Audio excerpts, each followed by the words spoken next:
Damn. Please leave your message for... Damn, for real, Eddie? Bitch ass. Fucking Eddie. Bitch ass motherfucker. I know, dude. What's up, everyone? Welcome to Betamax. My name's Fidel. Joining me on this episode is Jose and Eddie's voicemail. Hell yeah. I'm going to have to censor out his number, the whole thing. Yeah, for sure. Yeah, because I didn't realize that. I was like, oh, shit. Yeah. So for your voicemail, does it say your number or your name? I think I have a recording. Yeah? Yeah. Mine just says my number. Yeah. Yeah, I used to have it say my name. I also had like a novelty one. Well, not a novelty one, but like a joke one. Because there was like, damn, I feel like mine is like really loud. How do you feel about how yours sounds? Sounds good. Yeah? Yeah.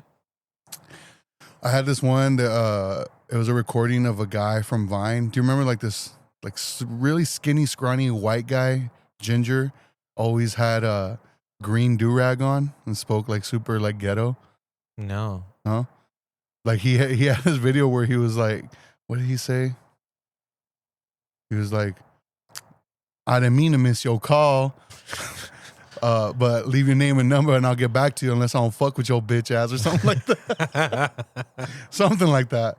But I used to have that as well. I'm going to find it and I'm going to find the audio and it's going to be at the very end of the episode. Hell yeah. So I'm definitely going to find it. But that shit. I would love to do something like that, dude. I just can't because I use like my actual number for work.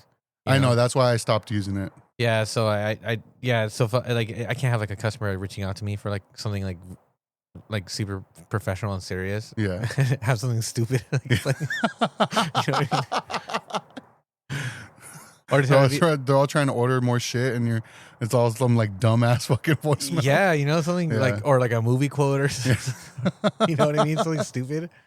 Yeah, no, dude. Like my managers would hate me for that. If you were to have one, what would it be? I don't know. I don't know. Good question. I'd have to think about it. Damn. Like off the cuff. I don't know, probably be something like funny, like from like a funny movie, you know. I'd have to think more on it, like what would be a good like scene from a movie where someone's like answering a phone, you know. Or I would do one of those stupid ones where like, oh, hello. I fucking hate those because I always fell for it. Me too. But hey, dude, what's up? What are you doing? Yeah, I'm not here right now. I'm like, oh, fuck you, dude. Those are funny, dude. No, they're not. No. But I don't know. It would be kind of funny to do it to other people. I fucking hate those, dude. They always get me. Always get me. Dude. It reminds me of like when people used to use pagers and then you get to leave a message and then all like your only form of communication was having to call back. Yeah. Like I remember like somebody I know leaving a voicemail to like this girl, like with the intention to break up, and he's using like a song, right? and it was Avant's Separated, you know? So he calls and then he puts the phone to the speaker, right? And he plays it. And then the girl must have gotten it or whatever, calls back and leaves a message like, "Oh, this like that's so sweet, blah blah blah." It's like, man, she's not even listening to the words, dude. You know, she didn't get it. So he calls back and it's like, you know, leave a message and it's like, "Listen to the words, bitch." Hangs up. we were like teenagers, dude, like super young, like in high school, dude. I was maybe like 14 years old. I thought it was so funny, dude. Do you remember? Oh, sorry. Go ahead. Go ahead. No, go ahead.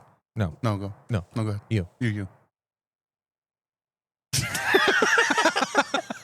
Do you remember ringback tones? When you call, right? And then, you call somebody and instead of hearing the yeah, you hear a song playing. Yeah. Did you ever have one? No, I had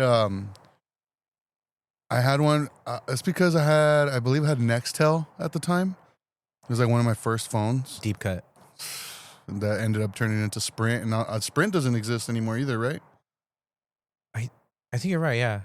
Something like that. Was it AT&T that bought them out or something? Something like that. I can't remember. But anyway, so it was Nextel, and you were able to pick any song like you wanted as your ringback tone. Or I don't remember exactly. It's not like a short list of songs. Like it was like a large library.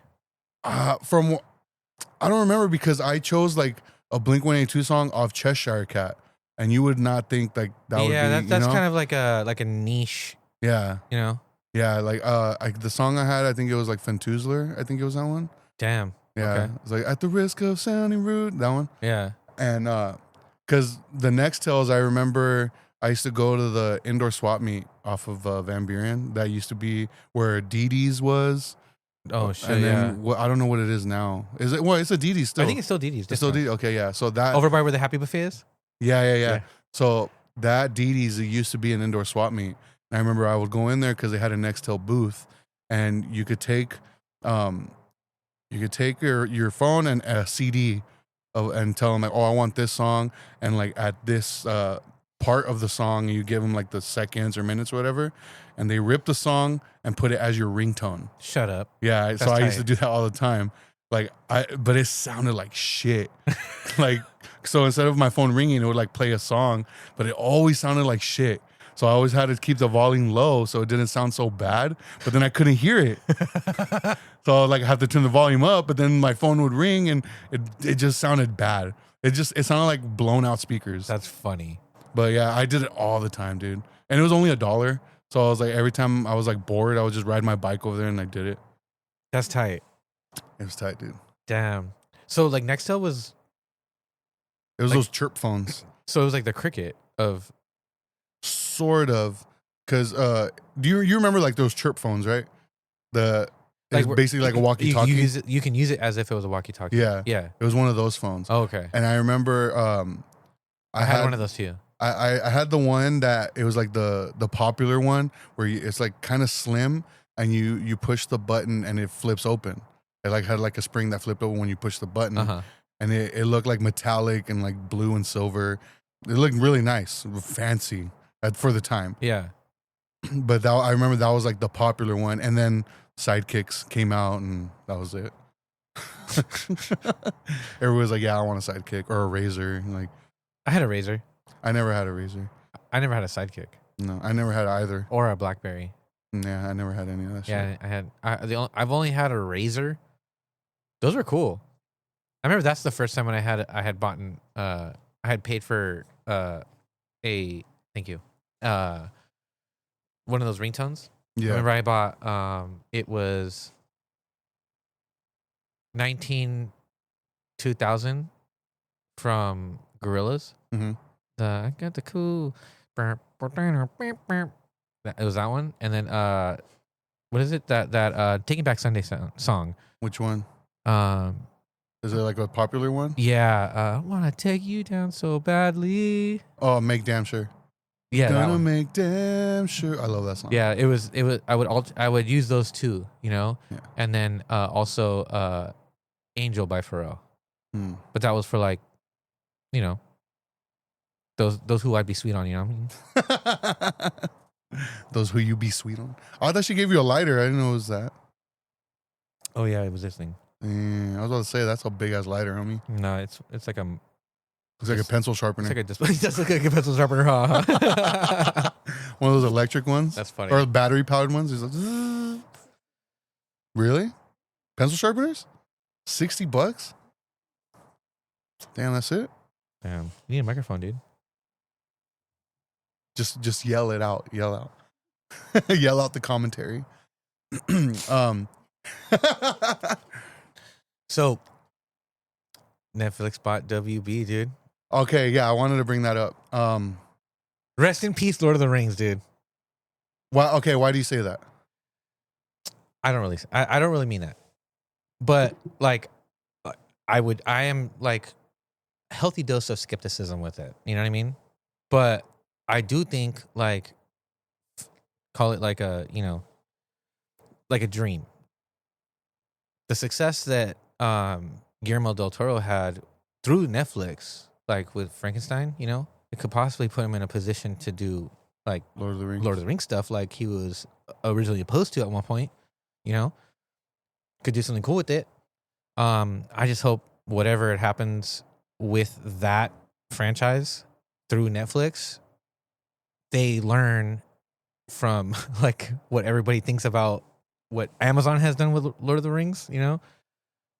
And if they do anything with it, like have it be something dope, you know, and not like just ruining it for, you know, just trying to gain spectator interest and money and whatnot, you know? But yeah, dude, Sopranos, Game of Thrones, all that shit, dude.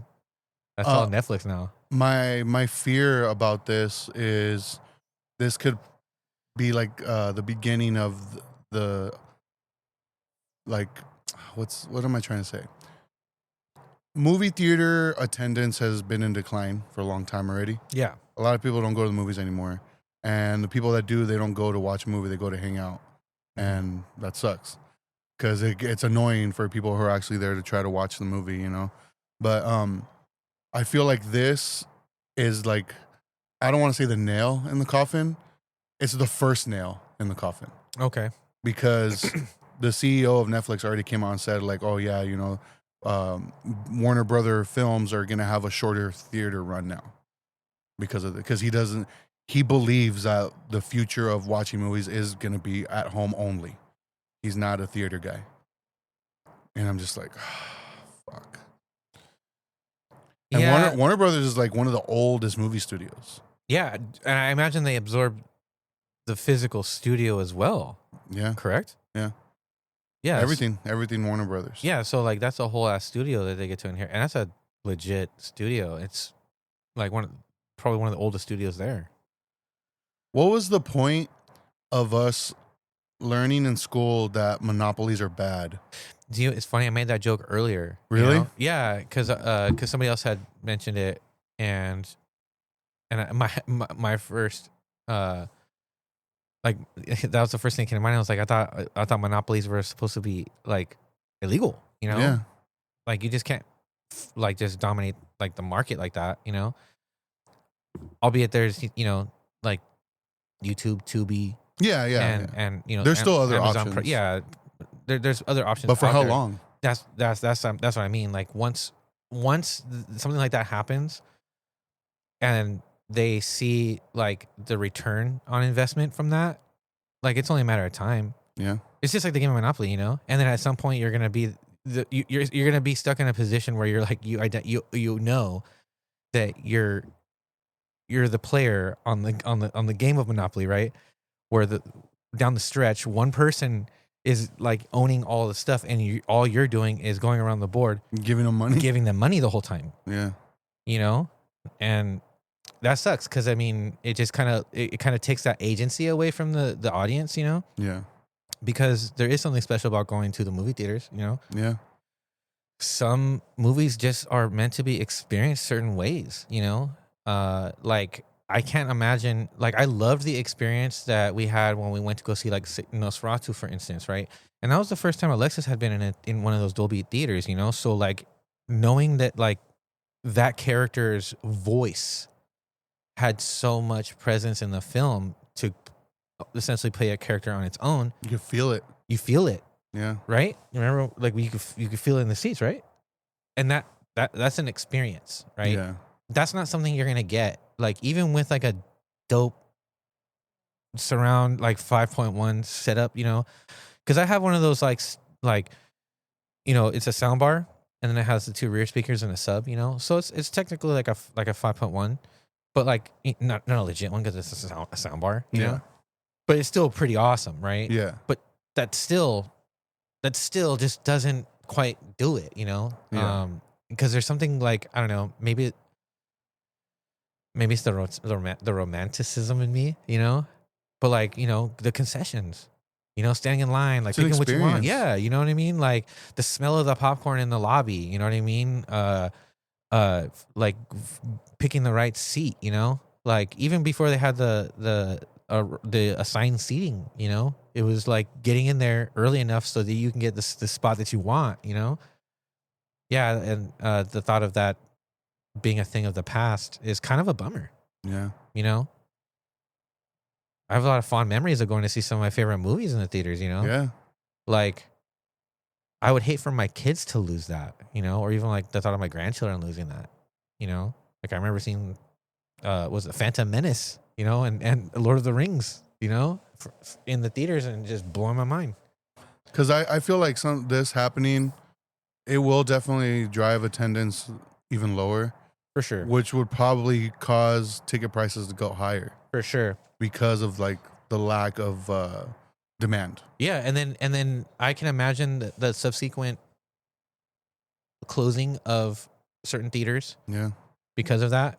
And then when you do want to go watch a movie at a theater, you now are in a position where you have to drive further. Yeah. You know, I mean, at that point, you know, which is, you know, gas. You know what I mean? I guess silver lining would be like, because he did say that the movies are now going to have like a shorter run, like Warner Brother films are going to have shorter runs in theaters. Mm-hmm. I guess silver lining is people are going to have to go, like if they really want to see it. Yeah. Like, there's going to be that like, okay, I got to go. Yeah, if you're really like, about it. yeah. So, I mean, hopefully, Yeah. I don't know, but we'll see. Yeah, and I hope that means that like more physical releases then. I hope so. See, that's the thing too. I don't think so. Like, I don't know, dude. This is like, that's what I'm saying. This is the one of the first nails. Yeah. And all that shit. Yeah, I could see that. I was at the mall today, and because me and Anna went to do like some Christmas shopping, and we went to FYE because I was like, oh, you know, I want to stop in there, check out what movies they got. They have no movies in there, like None? at all. At all. At all. They Like, have not even- not they even, have like- like little sections, like if you buy like horror novelty toys or like mugs or shit like that, they'll have a couple DVDs. I was like, oh shit, what the fuck? Like they had more DVDs than they did Blu-rays, but it felt like when you go to a thrift store or a yard sale and you see like that bin with like, oh, $1 movies here, you know, Yeah. that's what it felt like. They didn't have their own section of just movies. Hmm. They have a section of like records now, which I was like, okay, cool, but no movies like that. Damn, not even like anime shit? No. Really? Mm-mm. Interesting. Because you know how like that store definitely caters a lot to that type of like Yeah. crowd? Man, that's... And that's what it used to mostly be as movies. Like, You know what, man? It's funny that you say that because I don't remember the name of the store, but they used to have a store at the Tyler Galleria. And it was like a movie store. I can't remember the name of it. It was upstairs. it wasn't Suncoast. I think it was Suncoast. Remember, like the exterior had like reddish tint to it. You know, you walk in, Might have been Suncoast. and it was nothing but movies, and then like they had dope toys and like That sounds like some Suncoast. merch that was all just, and it was all sectioned together, kind of like how like box lunch looks, like like the way that the stores, you know, it's categorized, if you will, Yeah. like that, but it was mostly movies, and then just the merch because of the movie, you know. Suncoast, I think that's what it was. I used to love going in there, dude. That was like the dopest store. Like I miss those stores, you know. Yeah. Those are dope, Yeah. you know. There is no stores like that Uh-huh. anymore. Like to buy stuff like that. Like, so it's funny because, so I picked up Anna in the morning. I want to say like around 11, and we went and got food. And I asked her, I was like, okay, so like, what stores do you want to go to? I was like, because I already started like my Christmas shopping, and there's mostly stuff I got online. So I was like, I don't really have like a store in mind to get stuff. But so I asked her, I was like, what stores do you want to go to? And she was like, I want to go to the mall, but I know it's going to be packed. And I was like, I'm going to be honest, like it's going to be like that wherever we go. Yeah, was it? It was, but not as packed as I thought it was going to be. Okay. Yeah, but so I asked her, I was like, well, what do you need to get? And she's like, I still need to get stuff for the kids, and I want to get something for my mom. And then I had to remember that we were having a conversation about like music and like the random bands that her mom likes, and Linkin Park was one of them. Like, like her mom really likes Linkin Park. That's cool. So I was like, oh, we should get her a shirt. Oh And- yeah, And then she they have goes, a cool store there for that. yeah. So I was like, we should get her a shirt. Like the mall will definitely have at least one store with the Linkin Yeah. Park shirt.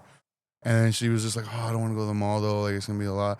And I was like trying to think of like, okay, what's like a music store we can go to that will have that. And I was trying to think of something like local, like They have a rocker store in the mall. yeah. And so I was trying to think of something local, and I was just like, there's nothing like. There's no more Sounds Like. There's no more Sounds Like. There's no more warehouse music. There's like no Circus City. Like nothing like. Yeah. Like there's not. Well, Circus City they don't fucking sell clothes, but there was like nothing like that I could think of, and you would have to think like record store. But even if you go to a record store, finding something like a Linkin Park shirt there, is like it'd be hard to find that. Yeah, but so I thought I was like, oh, maybe Rat Hole. That's what I was gonna say. Yeah, I was like, maybe Rat Hole. I told her, I was like, oh, there's a record store by the mall called Rat Hole. Like we could go there. And she was just like, she's like, I don't want to go to because she knows like if we go like you're gonna get caught up. I'm gonna get caught up. So I was like, okay, I understand. You know, I like that's fine. It's like taking a kid to Toys R Us, dude. Yeah. So I was just like, okay. And I told her, I was like, well, what size shirt is your mom? Like, if anything, I'll go like on my own. And when I'm like scouring the fucking selections, and I'm pretty sure they have like. They have a Linkin Park shirt up on the wall. I've seen like corn shirts there, Limp Bizkit, like yeah. I mean, Hot Topic. Yeah. So we're like, okay. So I asked her, I was like, so where do you want to go then? Like, and she goes, let's go to like an antique store. And I was like, okay, we go to the one by my house. And I go, but I mean, Festival of Lights, and there's probably people right now like walking around just taking pictures and stuff, you know, because of all the decorations. So it's busy, you know. Yeah. And that's when I told her, I was like.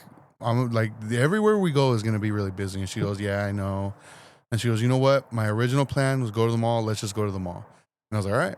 So we went. And yeah, surprisingly, it wasn't packed. Like, there was a lot of people, but it wasn't like as packed as I thought it was going to be. Like your standard, a lot of people. Yeah.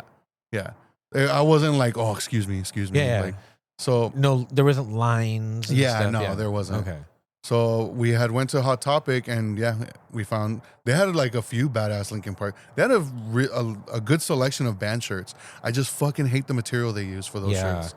They're very like thin. Yeah. And it was just like, but it's not even like the good thin. Yeah. Like not even like the like dry fit thin. Yeah. Like it's not typically a shirt I would go for, but like it's comfortable. Mm-hmm. You know, those are like where it seems like they'll rip easily. Yeah. You know, like it's kind of like standard t-shirt material.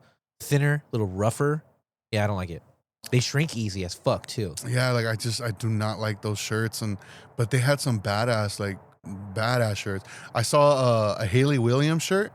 It was an Inside Out ripoff. That's dope. I saw that and I was like, what the fuck? I like that. Really? Like I never thought I would see like a ripoff, like hardcore ripoff type shirt like that in a shirt. Yeah. In a like a store like that. I mean, I would if you would have said a Paramore shirt. I would have been like, okay.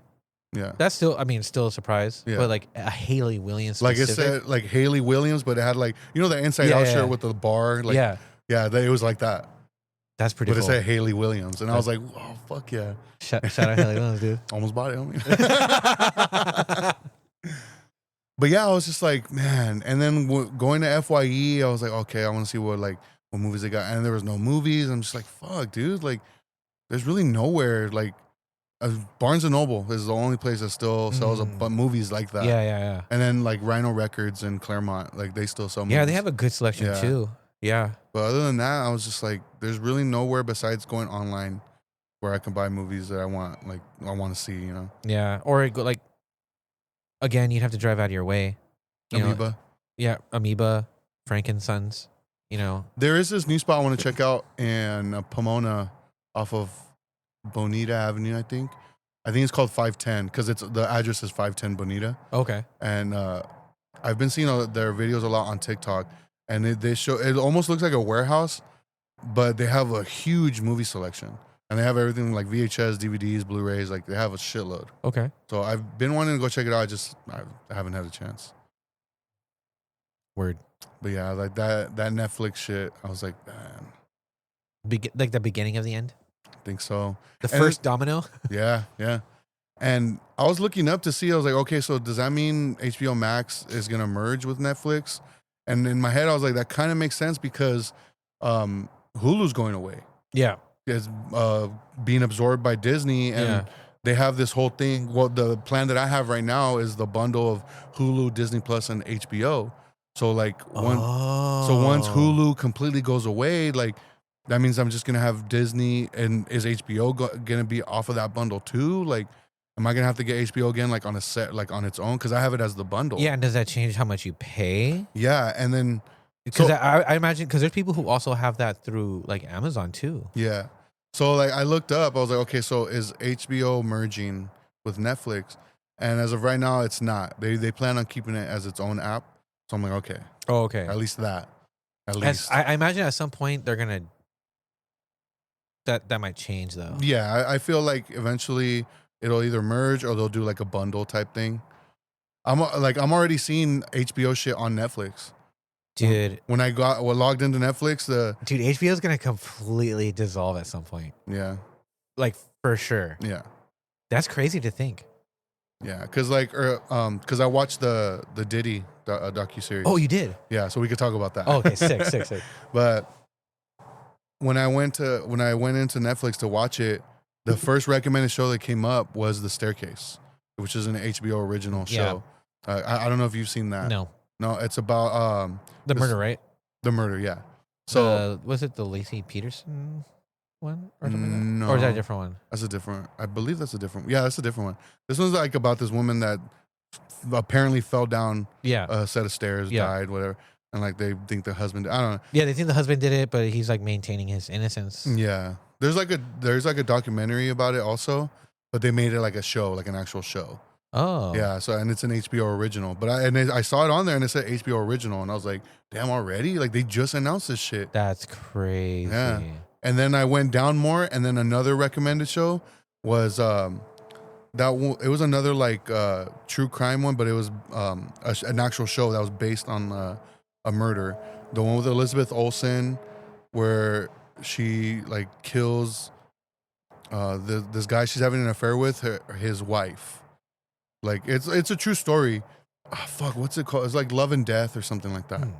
But yeah, that's an HBO original. I saw that on there too. I was like, damn. Interesting. Like it's already showing up. That's crazy.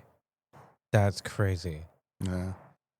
So being able to watch The Sopranos on Netflix, For sure. I'm gonna watch it again. That's crazy. We just canceled our Netflix too. Really? Yeah. Damn. But it's cool because I still have like that server share Yeah. thing that I use. And that has everything from like all streaming platforms on there. So like if I know about it, I can see it. Yeah. You know, as long as they have it on there. Well, what made you want to cancel it? Just the matter of cutting costs, you know. Think everything's expensive, you know, like just like in general, you know. And like the holidays are just and like it's a time that you have to like prepare for financially, you know. Yeah. And I feel like we're at a time, especially for us, like we're not exactly like we don't like prepare for it. We're just kind of like when it's there, we're just like, okay, we'll make it happen. Yeah. You know what I mean? Yeah. So we were like, okay, this would be a good time to kind of just reevaluate like, you know, some of the like output, right? And that was just one that we thought, since I have access to that library through other sources, there's really no point in continuing to pay it. And even though that wasn't something that was coming out of like, say, like our own like personal accounts, because that was something that we provided for the House of Mexico. So like that was paying for it. Still, we thought like, yeah, if somebody really wanted to use it, like they have their own Netflix account, they're more than welcome to log in. There you go. You know what I mean? Yeah. It is what it is. Like I'm sure people don't give a shit. They do it like that all the time, anyways. You know? Yeah. Like they never, and no one ever uses ours. So it's like it only makes sense. You know what I mean? Yeah. It was more of a it makes sense kind of thing. Yeah. So that's why. And it was like the same thing like with Spotify too. Like we're thinking about it, you know, and then plus like you just think just in general, you know, kind of just reflecting on like, you know, how one ought to just spend their money consciously, you know. I also pay for Tidal so I can have the access for my DJing stuff. And it's like they have family plans, you know, so we've been talking about that as well, you know. So that's funny you brought up Spotify because I was gonna ask you if I'm possibly gonna get off of like because you know you have me on your family plan. So I was thinking about because I don't use it like at all. Yeah, I don't use it at all. I have Apple Music and I have YouTube Music because it comes with premium, and so like I don't use it at all. And the only thing that got me interested in possibly getting it myself is audiobooks because I've been wanting to listen to audiobooks and don't why? Because you run out of minutes. What do you mean? You have a cap for minutes of listening. Well, I wouldn't. I know it's like 15 hours. I think. Yeah, so like I ran into that problem, and like I couldn't finish Interview the Vampire. Dang, you have to wait for like the next month or some shit. I had to wait for the next month, but I also have Audible. So I looked and I was like, oh, I got a credit. Got that shit. Went back, and then like the way the Audible works is like you can choose to download it to your phone. So like even if you're in a place that has no service, you can still run it. So I was able to finish it that way. So I was only paying for like my account. So I had 2 Spotifys. I have my main one is the one that I use, that I've always used, that is attached to my brother's family plan. Yeah. Then there's the one that I own for my family plan, which is basically for Alexis, you, and the kids. And I only use that account for the audiobooks. Yeah. But like I go through I audiobook it a lot. Yeah. So like I run out of those minutes quickly, and it pisses me off. So Audible, there's no cap? There's no cap. And that one's just flat monthly payment? Yeah, so yes, it's you can do you have Amazon Prime? Yeah. So if you can add it onto that, and obviously your Amazon Prime like increases by a little bit. Yeah. But I think it's like $14 a month or something. And it's worth it because like you have access to a certain library, right? So there's many titles in there that you could tap into without having to utilize a credit or having to pay for anything, because it's just included. Yeah. But also they offer this option of you to have they give you a credit every month, and you can stack them. So there, like recently, I was like, oh shit, I have like 6 credits. So I got access to like 6 books that I have queued up, right? Which is cool, because then like the ones that you would normally have to pay for, then you utilize a credit, and now it's in your library, you know? So it's pretty awesome. And then like, let's say if you're like, oh, I don't have a credit to use and it's not in the library, but I really want to listen to this. You can just like buy those credit worth.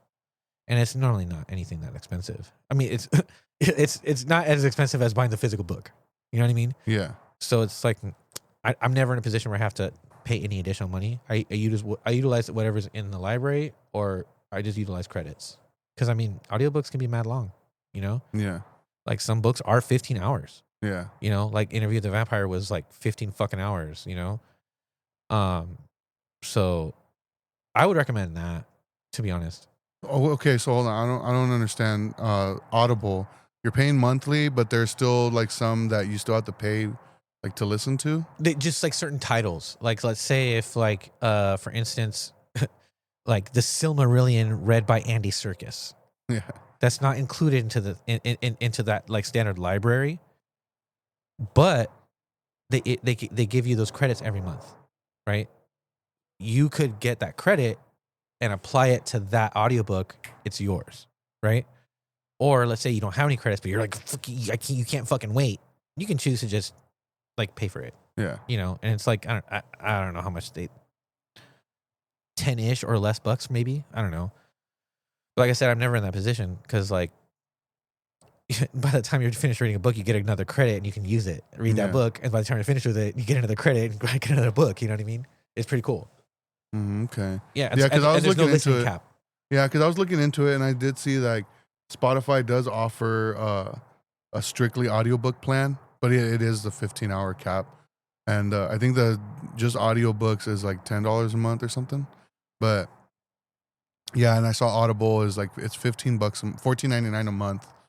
But I was just like, oh, I don't know, like, am I gonna be reading, or am I gonna be listening to that many like audiobooks to justify paying $15 a month?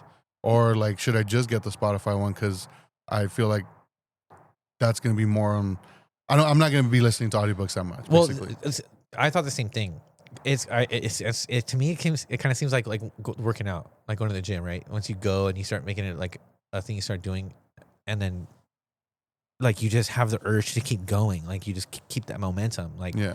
Especially when you find a book that you really enjoy, and then you're like, oh damn, I want another book like that, right? And then you find something, and now all of a sudden you're not listening to music or podcasts, you're just fucking with audiobooks, you know? Yeah. So you could have those moments, and it'd be worth it then. You know, I might do Audible then. Yeah, I think there's a deal right now as well. So yeah, and where it's like 99 cents for 3 months or some shit, something like that. What's up, guys? What's up? Hi. Yeah. Yeah, right here. Oh, what? What? Here. Thank you. You're welcome. You're welcome. Bye, Fidel. Bye. Fidel. Bye. Bye. Pause it. Damn. Do you have anything to drink? Not in here. Damn. My That's bad. fine. That's fine. So you said you watched the Diddy docuseries. I did. What do you think? I did. I thought it was interesting. I thought it was something I don't think he would like For sure. for sure. And that's why I watched it, because I heard, who did I listen to? They were talking about it. I guess his legal team Mm-hmm. sent like a cease and desist to Netflix. Really? I don't know if that's true or what, but because there's like certain things in there, I guess that I don't know. They sent a cease and desist, and so I was like, oh shit, like they're probably gonna take it off Netflix. So like I want to watch it. Word. So I ended up watching 2 episodes last night and then 2 this morning, because four episodes. Yeah, I think so. Yeah. Yeah, and damn, dude, I know. damn.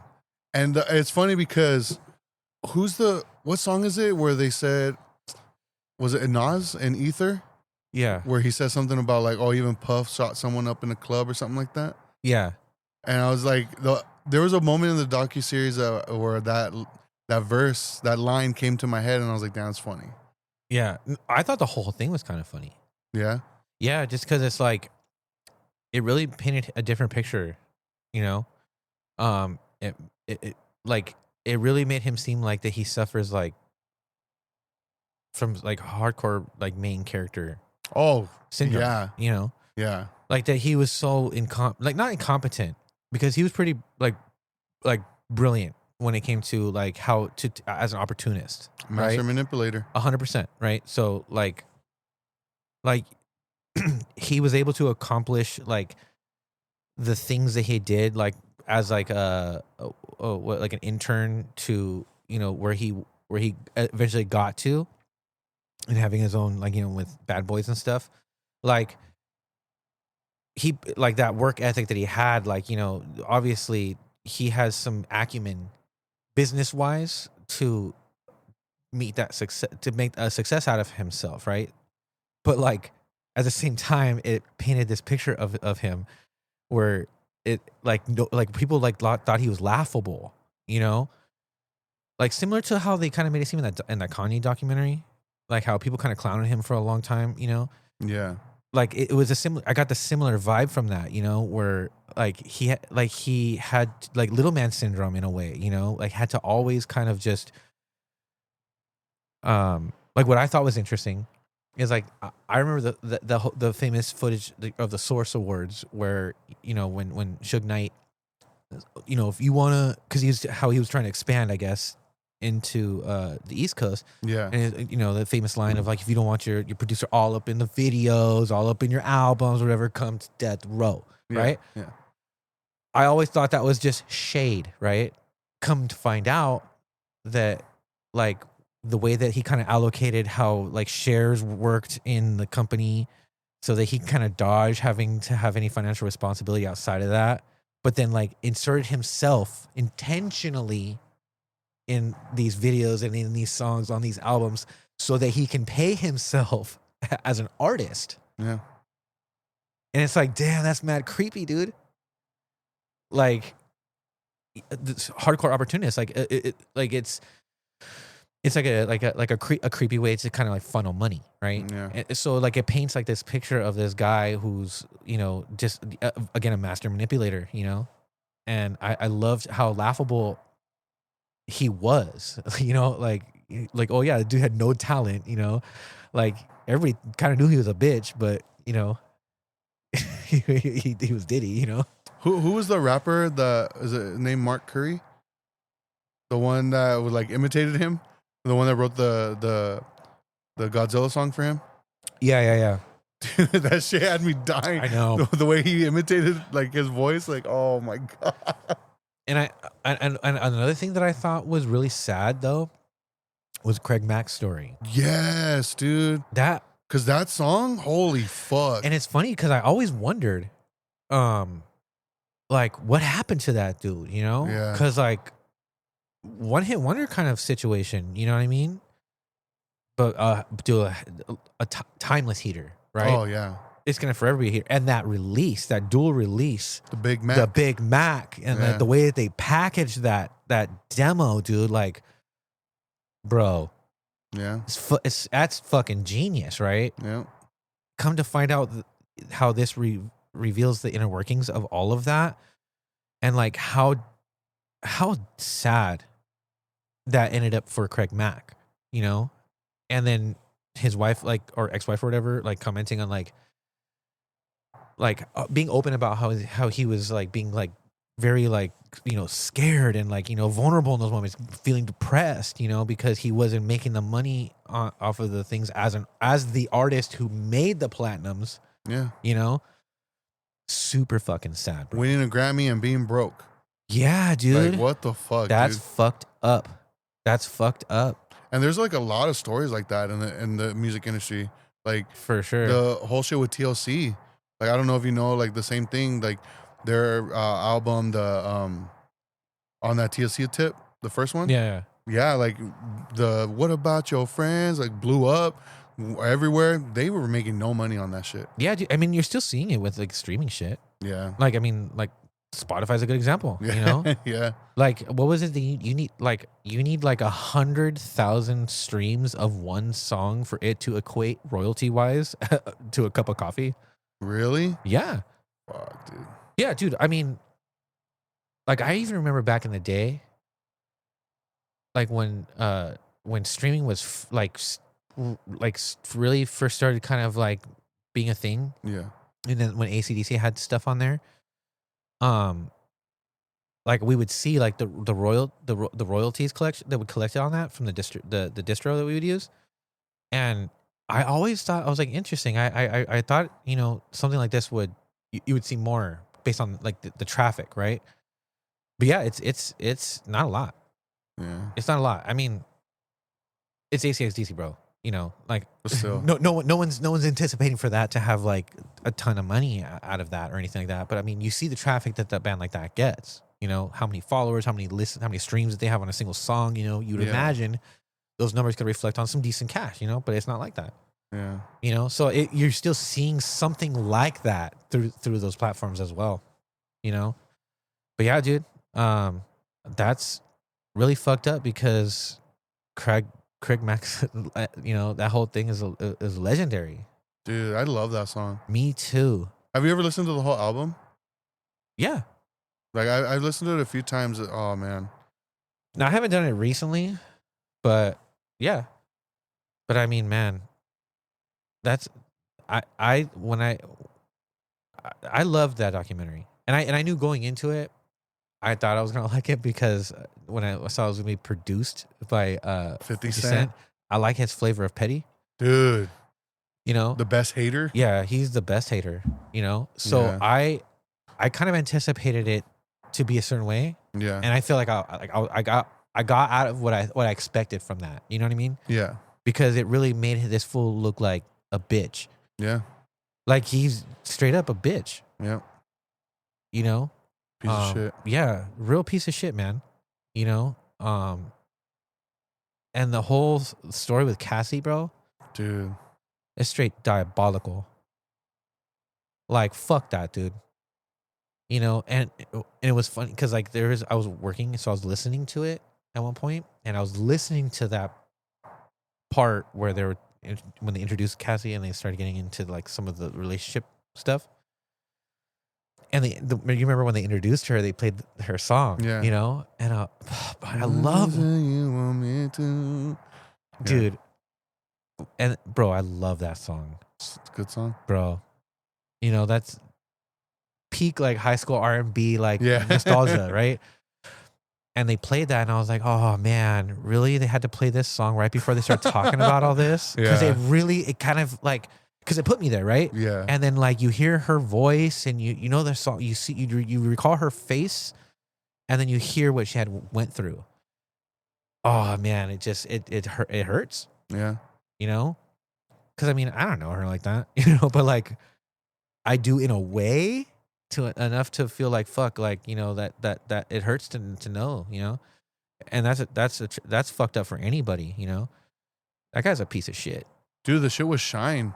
I had no Yeah, idea. me I had either, no bro. idea. Me either. I had no idea. I was like, dude, Super interesting. when he was talking about like, oh yeah, like my lawyers were like being dummies, like they were dummying everything up, like they were asking questions to witnesses, made no sense, and they were just like, okay, thanks. And I was like what the fuck? Yeah, like trash teams. Yeah. He ended up taking the fall, like, dude. It was an interesting series. It was like I was enjoying it. I was like, because like I said, I started watching it last night, and I was so into it. I was like, dude, I'm gonna finish this shit like tonight. Hell yeah. But I ended up knocking out on the couch, and I woke up because I have my alarm set every day for 5:30, because like before I would go on Saturdays, like, but my alarm was going off, and I'm still on the couch, like this morning, like so I was like, oh shit. So I just went and like got up, went to bed, and fell asleep again. But yeah, as I was watching it, it was interesting seeing everything, how everything went down, especially the whole like Tupac shit, and yeah. like how Biggie was like not about it, basically, like which I had known like from reading a bunch of shit that he was just like not into the whole like he didn't want to respond and he didn't want to engage in the beef, basically. Yeah. And but the way I didn't know that like all the full details of like the whole altercation that happened in Vegas with the guy from is it the Bloods or Something like that. I can't remember which one it was. I think it was the Crips, actually. Well, or Orlando. I think the guy's name was Orlando. Orlando something. I forgot. But how it was like the nephew of Keefe D. Yeah. So I was just like, holy shit! Like I had no idea that that's how connected it was. Like, Yeah. And I remember reading about the whole like the way, because I remember reading about Keefe D being the one, like, oh, he's the one that was shot Tupac, whatever, or he was behind it or whatever. And the way they found him on the strip was because they heard some girls like, oh, Tupac over here. And then they talk about it in the docuseries. I was like, oh, had shit. that girl not said anything, Yeah. that may not have happened. Yeah. Or at least not at that point in time. Yeah. Dude, and then like it was interesting to hear the dynamic between like Tupac and Biggie and Diddy, right? To hear about how like when Tupac was coming around and then he was really in like he took more of a shine to Biggie in his career. And then I guess they made it seem like where Diddy was had the expectation that Tupac would gravitate more towards Diddy since he's the guy that manages Biggie. But he didn't want to fuck with Diddy because he knew you know, he was more focused on Biggie, and that fool's like bitch ass jealousy shit got in the way, you know. And I was like, man, I never would have known about that, you know. I mean, I don't know how much truth that is to that, but it sounds real. Yeah. I mean, and based on like everything that we have available to us, I feel like confident in saying like, yeah, dude, that sounds like legit. And then the whole having like basically Biggie pay for his own funeral type shit. Mm-hmm. Dude. That is ass. And he positioned himself to be like, oh, he was my best friend type thing. Yeah. I hate that, dude. Yeah. It was upsetting. Yeah, it opportunist, bro.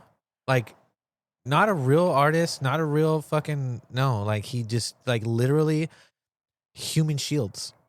Yeah. You know what I mean? Yeah. Yeah. The part that really was like, that was actually like legitimately pissing me off was when they were talking to the two jurors. And like that woman and was it like a Middle Eastern guy, I think. I don't know if you remember. Like it was in the last episode. Yeah. They're like interviewing like the two people that were on the jury. Like I mean not together, they were separate. Yeah, they're separate, yeah. But as they were talking, the way they were talking, especially the woman, the way she was talking about like because they asked her like, oh, like, were you familiar with Sean Combs before the trial? And she was like, well, yeah, you know, like I grew up like listening to the music that he was involved with. And she said herself, like, I never really liked him, but I liked the music that like came out because of him. Word. And I was like, okay, like that's cool. But as she continued talking, I was just like, she should not have been on this jury. You know what? I think did they drop it as 4 episodes or did Yeah. they? I feel like I may not have seen that last one. Really? Yeah. Because the last one is about the trial, basically. Yeah. I don't think I saw that one. Oh shit. Yeah. Well, Unless I don't remember, but like I would have remembered. because they also show like court sketches. Yeah. No. Damn. Yeah. So I missed that one. Oh, so no. Yeah. No, so I'm interested. I mean, now interested. Yeah. So like the way she talks about him, it's just like Too much of a bias. too much of a bias. And I could tell she was trying not to come off that way, but it was way too obvious. Like she was a fan, dude. Like, because Like like, she's willing to cut him a break. that's what it seemed like. But she was trying to make it seem like that wasn't the case. Yeah. Like she wanted to be more objective Yeah. because it's not so much about him. It's more about the music that he was responsible for. Yeah. And like, But he's tied to it still. yeah, he's tied to it still. And just the way she talked about him, like she was saying, like, yeah, I remember seeing like every time they were saying something, like he would be like nodding his head. And it just reminded me of like when I used to watch Making the Band, like, oh, that's the same head nod. Like, oh, it looks exactly the same in person. Like, why are you noticing that? Yeah. Like, why are you noticing that?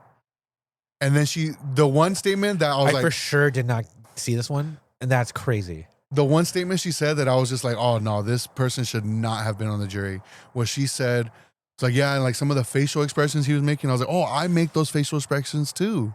And she was like excited about that. Yeah. I was like, nah, she should not have been.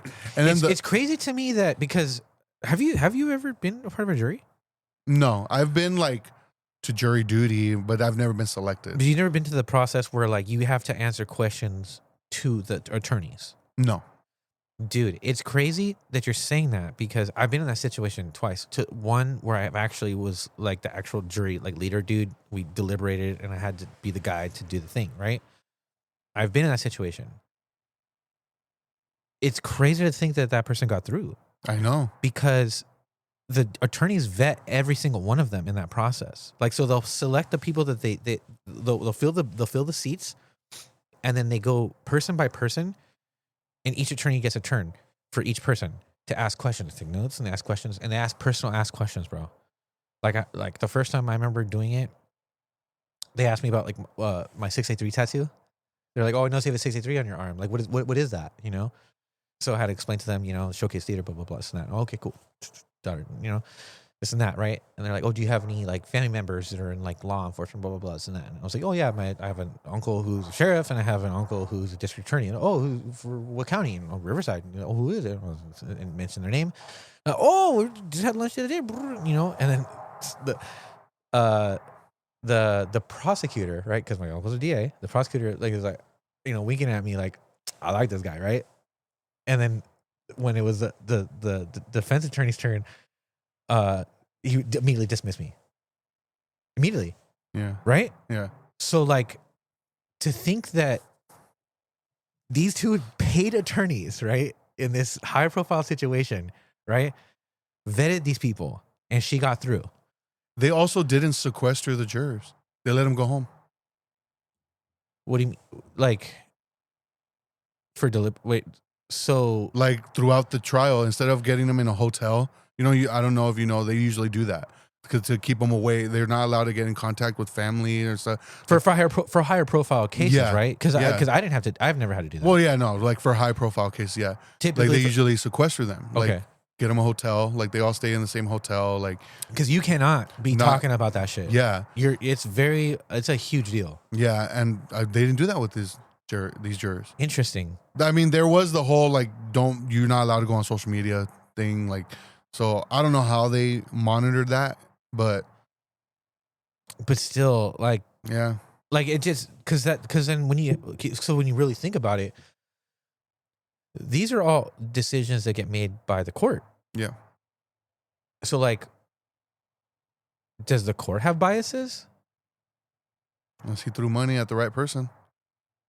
Unless, yeah, there's that too. Because there was a comment by the guy that's in the docuseries that he like started Bad Boy with. I don't remember his name. You know who I'm talking about? The guy who said that when they did it, he gave him 25% of the shares. Yeah. And his mom 75% of the shares, and himself 0, so that he can dodge like having to like what it sounded to me like alluding to dodging like garnishing of wages kind of thing, which is why he paid himself as an artist. Yep. So that guy, he had made a comment where he was like, he said something like, oh, you know, like he was really good at throwing money at making problems go away. And I was like, yeah, maybe. I mean, when you have that kind of money, dude, you'll be surprised. I mean, yeah. You have these Supreme Court justices that are accepting like crazy ass deals, like high ticket gifts, Yeah. you know, like big ass RVs, you know. I mean, the president's taking fucking airplane gifts. I know. So, I mean, when you have money, Yeah. like it talks. And then like this same juror, because they had brought up the whole like thing with Cassie in the video and stuff, and she said, she's like, you know, that was terrible. You know, does that confirm he's a horrible person? Yes, it confirms he's a horrible person. But this trial isn't about domestic violence. It's about something else. So we can't take that into consideration. And I was like, okay, I get it. Yeah, I get it. I get that, but you can't take that into consideration. And the other juror, it was like an older, like I'm probably way off, but to me it came off as like a Middle Eastern guy. I don't know exactly where, but he has a very old-fashioned way of thinking. And when they brought up the whole Cassie thing, his response was, well, she went back, so obviously it wasn't a problem. Jeez. And I was like, oh my God. I for sure did not see this. Because they also talk about... Because this is pissing me off. They also talk about how he tried to kill Kid Cudi. What the fuck? You didn't see this? No. Because Cassie started hanging out with Kid Cudi. And okay. What was Diddy's assistant's name? Candace? Or it started with a C. Yeah, I don't remember. So she had said, like, yeah, I just remember Cassie, you know, she was like, hey, like, can my friend Scott come with us hiking? And then she told Cassie, like, look, he, referring to Diddy, he can cheat on you. You can't cheat on him. And you're putting me in a tough spot because I work for him. Like, so I don't know what to tell you. Yikes.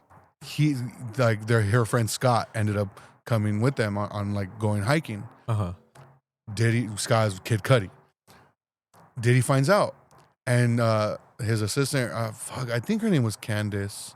I can't remember, but she claims that 6 a.m. She hears pounding on her front door.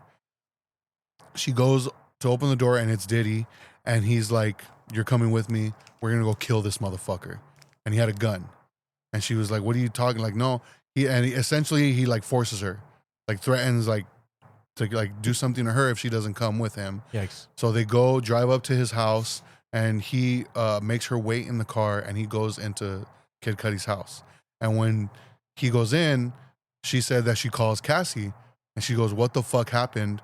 We're over. He wants to kill like Scott. Like we're over here at his house." And that Cassie was like, "Oh, he's here with me. He's not home." And so like that's why nothing happened to him. And then they didn't really touch on it, but I remember reading about how Kid Cudi's car was set on fire. It was never proven who did it, but there was like I think it was in front of his house. Like somebody set his car on fire. I mean, I'm no mathematician. But yeah, it's like, so she's talking about this, like about like, yeah, he essentially kidnapped me and forced me to go with him to go kill this guy. And like I refused, and after that whole situation, he fired me. I was gone. And then it shows like her like talking about going to his trial and talking about all this. And then that one juror that said the whole thing about Cassie, like, oh well, she went back. It was okay. His comment on the whole like her claim of being kidnapped. He's like, really? Like he kidnapped you? I was like, dude, what the fuck? Damn. Yeah, I was like, how are these people chosen? Obviously, they're like wanted to be famous because they agreed to do this also. So Yeah. That's a good point. That's a good point. but yeah, dude, that last episode, it was pissing me off. I was like, what the fuck, dude? Yeah, it pissed me off listening to it from you telling me. I for sure did not catch this one. I because when you said it was 4 episodes, like I agreed, but I now that I think about it, I thought it was 3. No, it's 4. So I definitely did not catch that last one, for sure.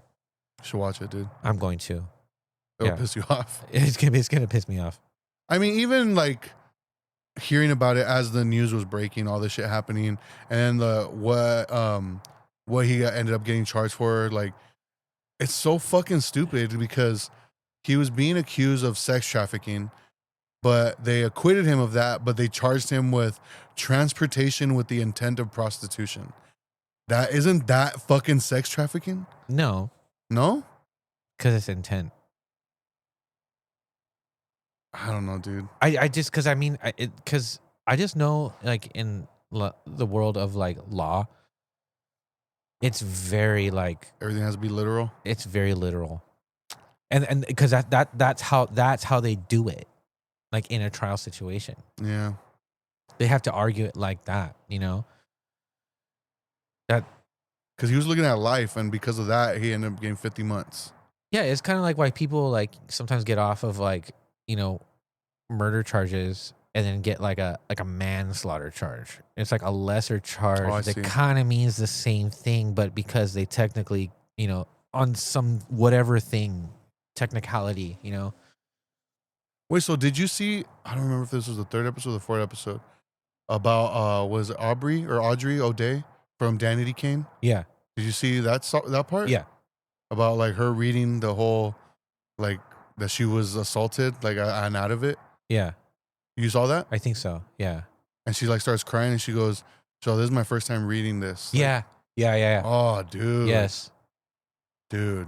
And then she talks about like she's all, I have no memory of this. I don't know like, and now I'm in a predicament where if I call this person out who claims this, that they saw this, that puts doubt into one of the people that is accusing him, and that gives his legal team like an advantage of like, oh well, if this person's a liar, what if they're all lying?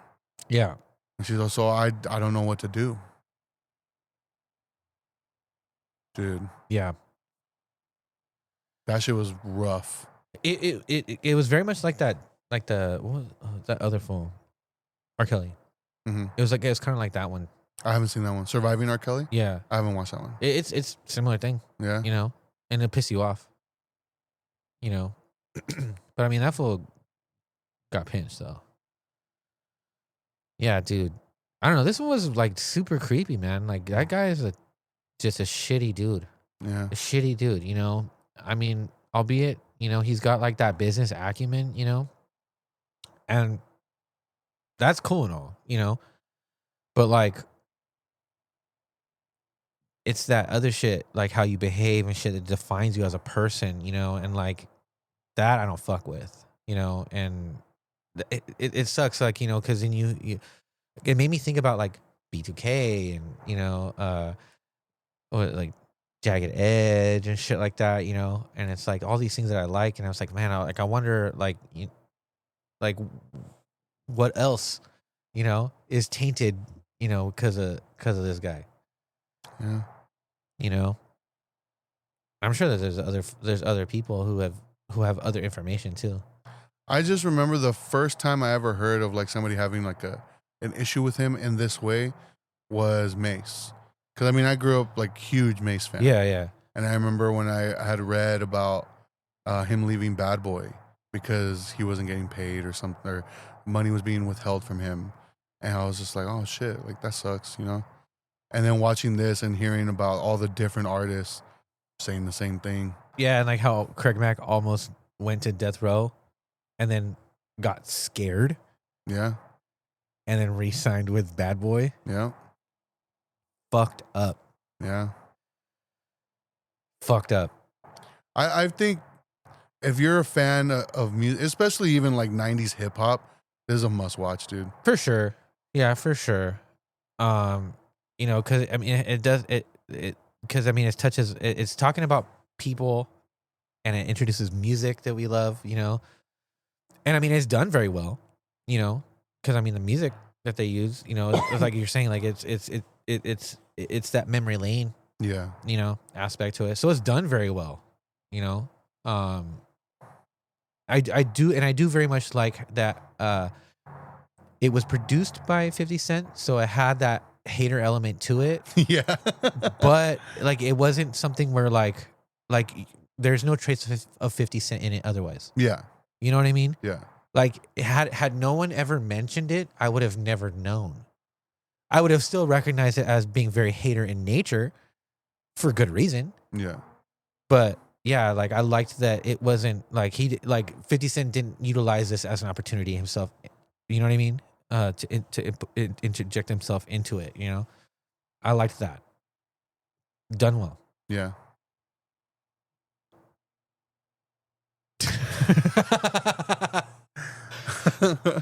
It was funny because like when it did start, one of the first guys that came up, I was like, in my head, I was like, damn, that looks like Eric Sermon. And it was. That's funny. I was like, oh shit, it is Eric Sermon. That's funny. But yeah, no, I thought it was really good. Like, I agree with everything you said about it. Like, very well made. And it's just like, I'm also very like skeptical. Not skeptical, just more like, I don't know, dude. I don't really trust docuseries or documentaries anymore. I don't know why. Little confidence in it. Yeah, like, because it just, everything is obviously going to have a narrative in a certain way. 100%. So, I don't know. I do think he did all that shit. Like, it's just, especially seeing how he acts, because that whole, the footage they got, Yep. like, that he himself wanted to do, like, Acting really squirrely. yeah. And then you could hear him, like, giving, because they didn't cut anything out. Like, Yeah. you can hear him giving the cameraman directions. He's like, oh, you know, get the shot of them across the way. Like, and I'm just like, dude, this guy, The main control character syndrome, yeah, for control sure. freak, yeah. Yes. And how he fucking took the cover from Biggie, the Rolling Stone cover. Yeah. When they talked about that, I was like, damn. He's a sociopath. Yeah. Yeah, dude. Fuck that guy. Yeah. So can't wait to see the movie when it comes out. Huh. They're for sure going to make a movie about this motherfucker. Yeah, and it's funny because you say that because it made me think about like movies that have been made where it features that character in it. You know, like say, Notorious? You know, and it's like, ooh, grown ass motherfucker news, Puffy. You know, What kind of grown ass man named himself Puffy? yeah, right. And it's like even in those movies, they don't allude to anything like that. They kind of just portray him as like, you know, how we saw him when we were younger growing up. You Yeah. know? Can you pause it again? Damn, the piss master. My bad. Damn. It's the beer, dude. Honestly, I haven't even noticed that you're drinking right now. Yeah, I have. There's 3 right here. Damn. Regular cans. That's what's up. Meanwhile, I'm over here with a dry ass mouth. Want to make out? I'm just kidding. Wait, what? No, I would suggest people to watch this. Me too. It's very interesting, Yeah.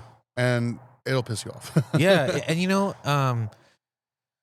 I feel like Netflix documentaries and they typically do a good job, right? Mhm. I normally enjoy them. Yeah. You know, I've seen some that are like, it wasn't like whatever, you know.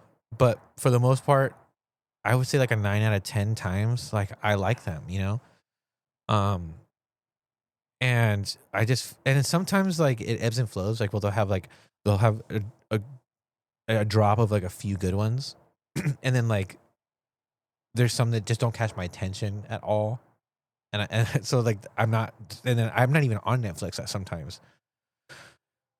But I felt like on this last drop of documentaries and docuseries that they had were pretty good. Because like I said, like the Eileen Wuornos one that I watched was pretty good. That Perfect Neighbor one. Did you ever end up watching that one? Mm-mm. Because that one was pretty good too. That one was about the it's about and it's all done through body cam footage. Like body cam and I think some ring footage. I could be mistaken, but body cam. So there's no narration, there's no commentary of any kind. It's literally a timeline of a visual timeline, and it takes place in this neighborhood. And there's this old lady who just constantly is just making complaints, you know, like just super unreasonable, dude. Like these kids like being too loud, blah blah blah, and like these, and it's not, and I will be, it's honestly, it's not all just like black kids or brown kids. There's white kids and white families involved too.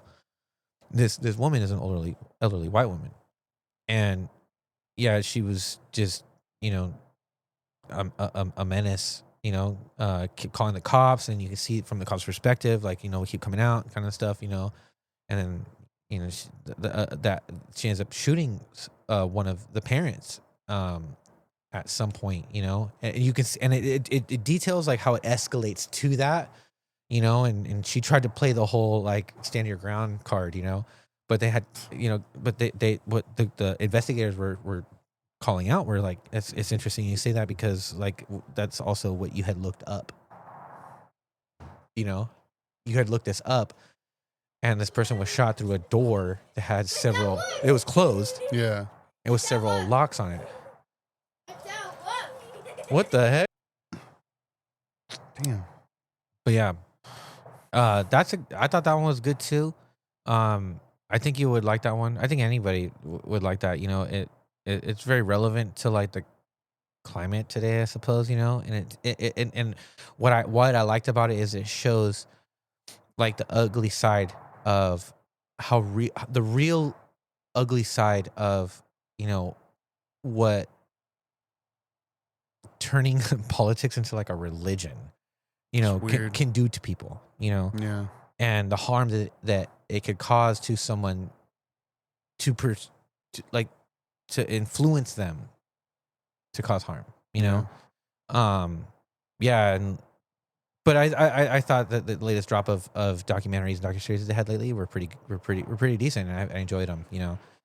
So those are the ones that I would tell people to kind of check out as well, you know? Like the Eileen Wuornos one was pretty cool, dude, you know? The BTK Daughters one was dope. You said the Selena one was good too. Selena one was dope, dude. Yeah. Selena one was dope. I recently was watching earlier today. The dude from Boys to Men has a podcast called On That Note. Which, all of them, or the taller skinny dude, Sean. Yeah. He had on That Note, and it grabbed my interest because like it was a River Runs Dry. They were singing. He was playing guitar and Joe Coy, and they were singing it together. It was dope. Yeah. Yeah, it was dope. And I was like, oh, Joe Coy, like, you know, you know, he's into like dope music. You know, he's cut from the same cloth, right? But like I didn't know he could like sing. You know, and he like, you know, he's an older dude. He has a raspy voice. He can't like sing, but like you hear him hitting some notes and okay. You start trying to go, all right, you're like, get it. You know? Yeah. So it caught my attention. So I was like on that page, and I was looking through some shit, and I saw that Selena's sister was one of the guests. So I was checking a couple of videos, and one of the videos they were talking about how right after Selena, she was Suzette. She was talking about like right after how she died, that there was already somebody else who was trying to make a movie, like immediately, and the reason why the Jennifer Lopez movie came out is because her dad made the decision, like, fuck that. Like, we have to do it first, you know, because then that way we can, like, we can do it. We can still own, keep the, like, everything for the family, right?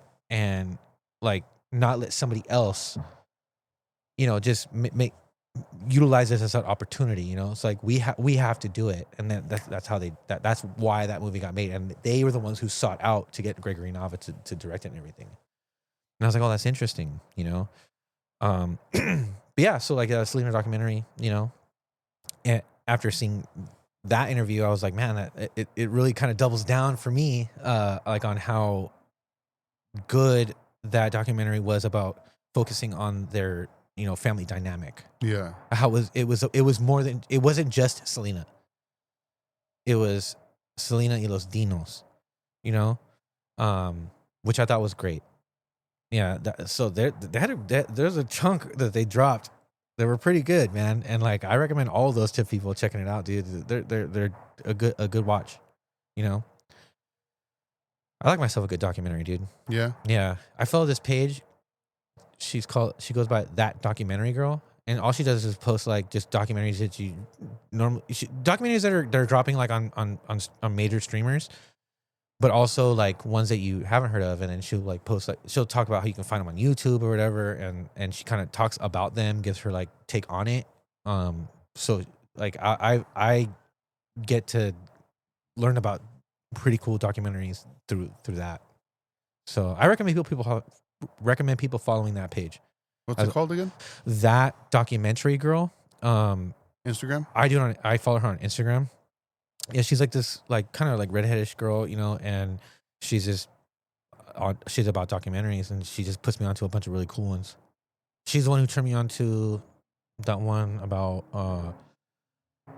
that I had mentioned before, where it's an older documentary too, that kind of shows the background of Benjamin Netanyahu and like his like propaganda machine, you know, and how it has influenced the American thinking.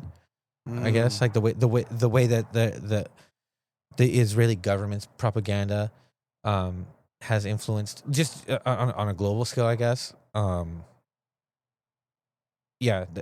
how I learned about that one. So, but it's not just focused on things like that. There's a multitude of different types of documentaries. Like I don't want people to get the idea. It's like some straight up like leftist type shit. It goes. She talks about like a lot of like true crime related stuff, you know, like or unsolved mystery type shit, you know, things like that. There's a myriad of different things, you know, old historical figures and stuff as well. But that's a good one. It's a good source to find documentaries that are out and about that you wouldn't hear about otherwise. Yeah. So it's pretty cool. Puts me onto a lot. Yeah, I mean, I know I said I'm not really interested in the Selena one, but I'm gonna watch it just because like I am a fan, you know. So I do, and you said yourself it's good.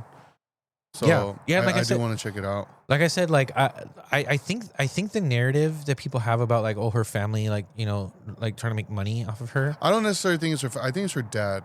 Yeah, honestly. But I watch the documentary, dude. Watch the documentary, and then I'll send you a link to that podcast interview, or at least this couple of bits that I saw, because I haven't checked out the podcast in its entirety. Yeah. Like I said, it really paints a picture of like how tight of a family they are, like how close they are of a family, how family oriented everything, that whole thing was. Like Selena was in the front, but it was a family, very much family like centered thing, you know. So like it kind of makes me think like it's not always so much about like making money off of her like name and legacy. Yeah. It's more of just like controlling it because of her. Yeah. You know what I mean? Like protecting her by being the ones that are at like, you know, because like I would feel the same way. You know what I mean? Like if it was one of my kids, you know, I wouldn't have wanted somebody else to start having like these movie and like entertainment royalties or rights to something that should rightfully belong to me and my family. You know what I'm saying? Yeah. So I can see like how that kind of helps kind of maybe shift the way that the narrative looks, you know? Yeah.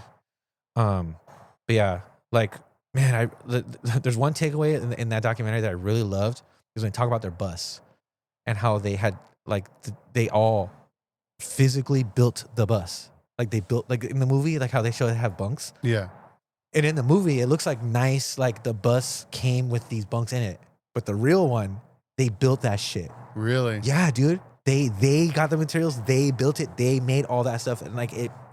They talk about how like how much of like a piece of shit that bus was, and like how the dad like made it happen.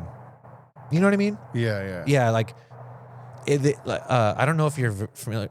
I grew up with the Partridge Family. I don't know if you're probably are you familiar? I know. Yeah. So you're familiar with it, right? But like it was very much like that. They made it seem very much like that, and I thought that was cool. So I think you would like it. I definitely think you like it. I'll check it out. So to end it, I wanted to talk about something because I was at work on Friday. I think it was Friday, or it might have been Thursday, and I was like, I want to listen to an album like front to back right now because I have a lot of time left on my shift, and I just want to hear like I don't want to hear a playlist, nothing. So for some reason, Smashing Pumpkins came to my head. Okay. So I was like, okay, I haven't listened to Melancholy and the Infinite Sadness in a long time. Are you a Smashing Pumpkins fan? I like Smashing Pumpkins, but not to the degree of like I know the names of the albums and what songs are on albums. You know what I mean?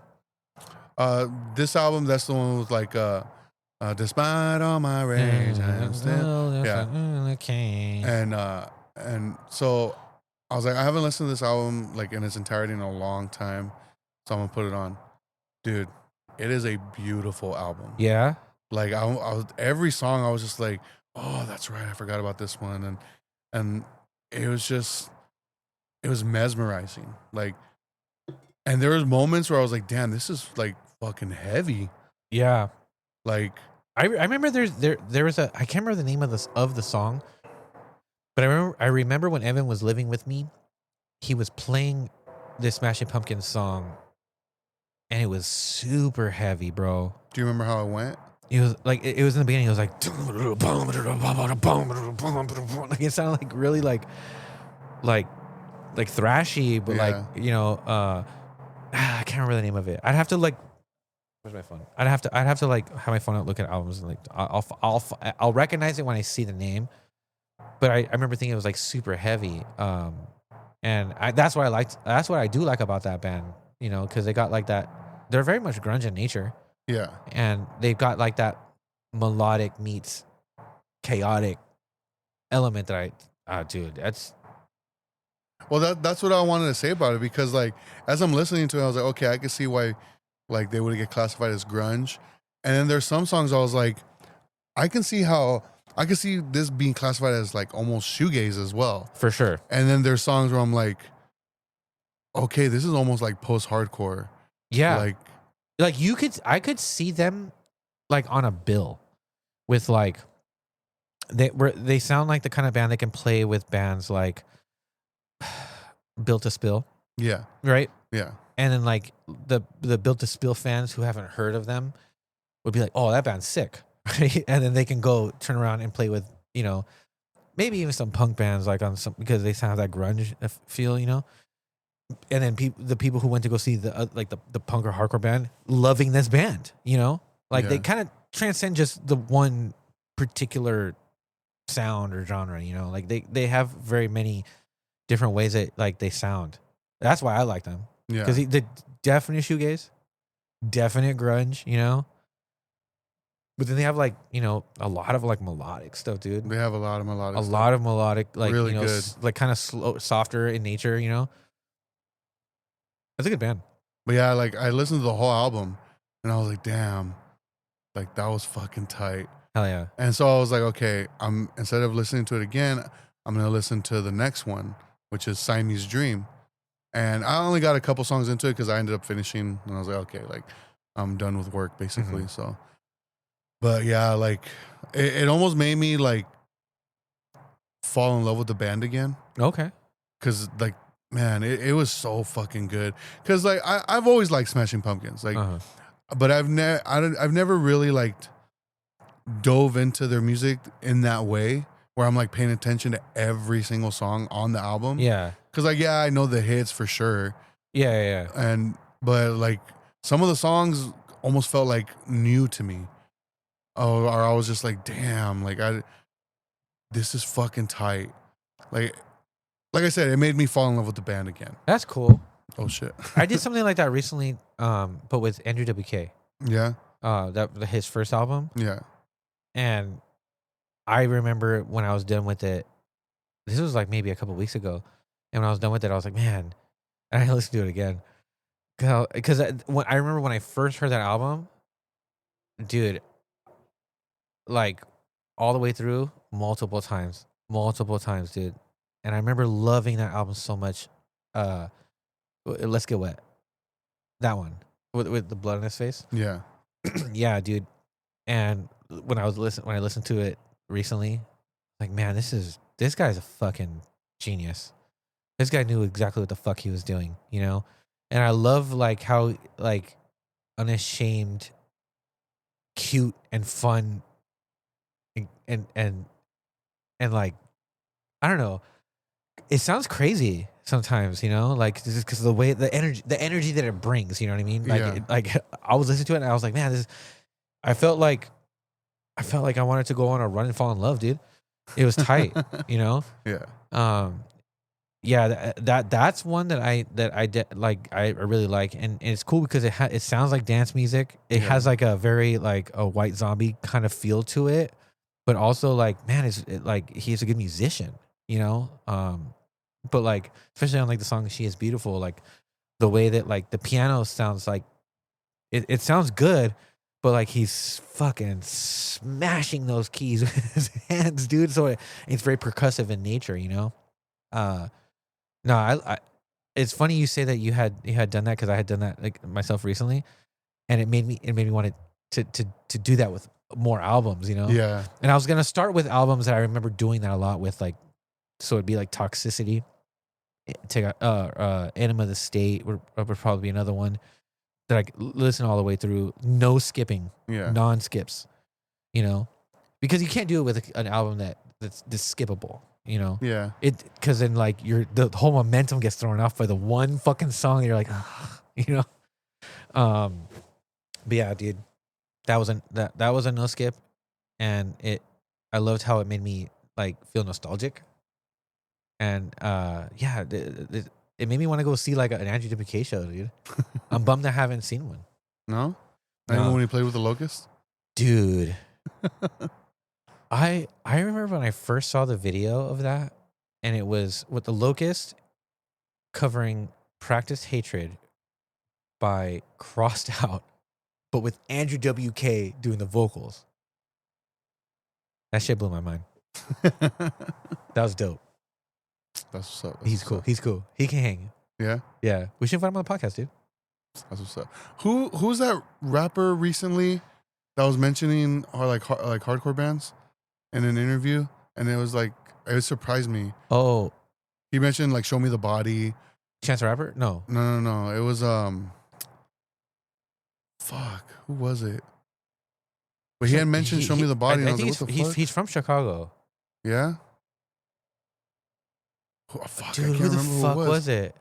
Yeah, it was Show Me the Body. Yeah, he mentioned Show Me the Body. Turnstile. But who the fuck was it? It's like a well-known rapper too.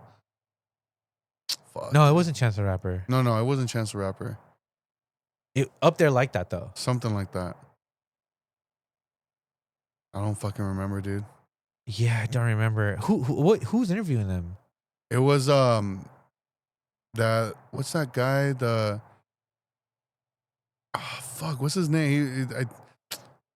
Fuck. Did I send it? It was a video I sent to you, right? Was it? I don't remember. God damn it! Where's my phone?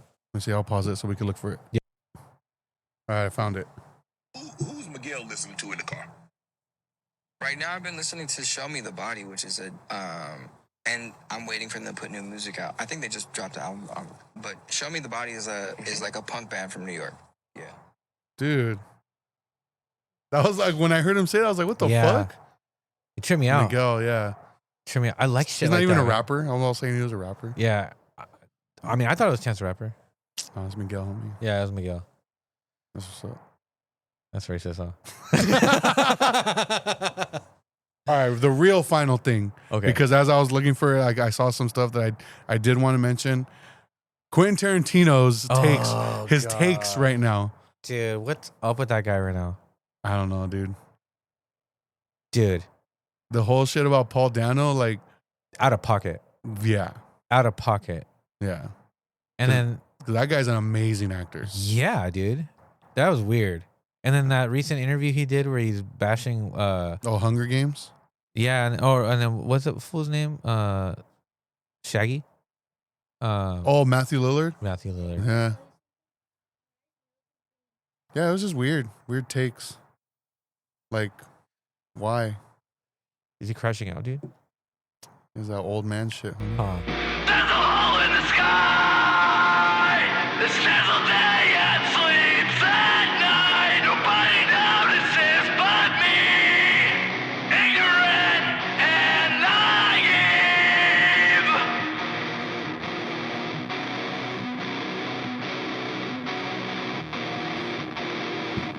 Alright, guys, I'll see you next week.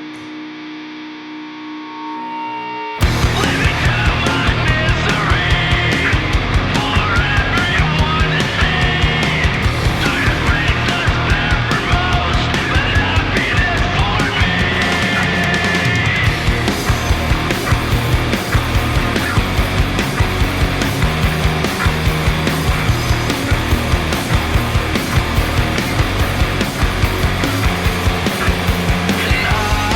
I can't stand the light. Burns through my retinas, into my mind. I need the night to keep me from seeing those bright blue eyes.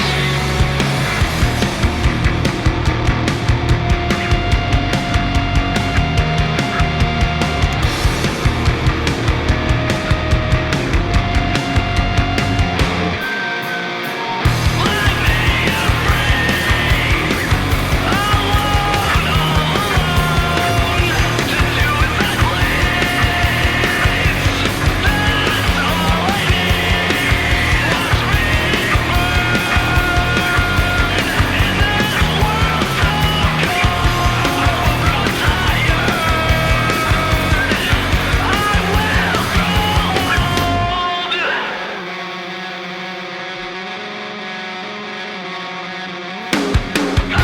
I can't stand the light.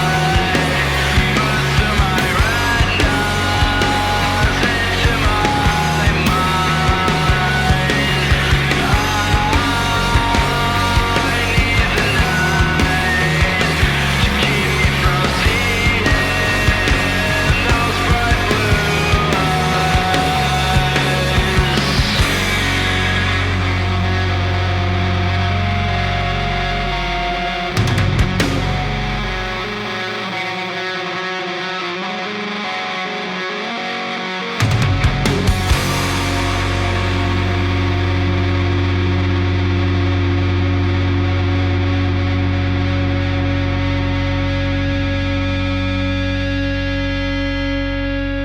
Hey, yo, on some real shit, my bad, pimp. I ain't mean to miss your call. I was just doing some other real G shit. I'ma get back to you as soon as possible. Shit, maybe not if I don't fuck with your ugly ass, but you know, I'ma hit you.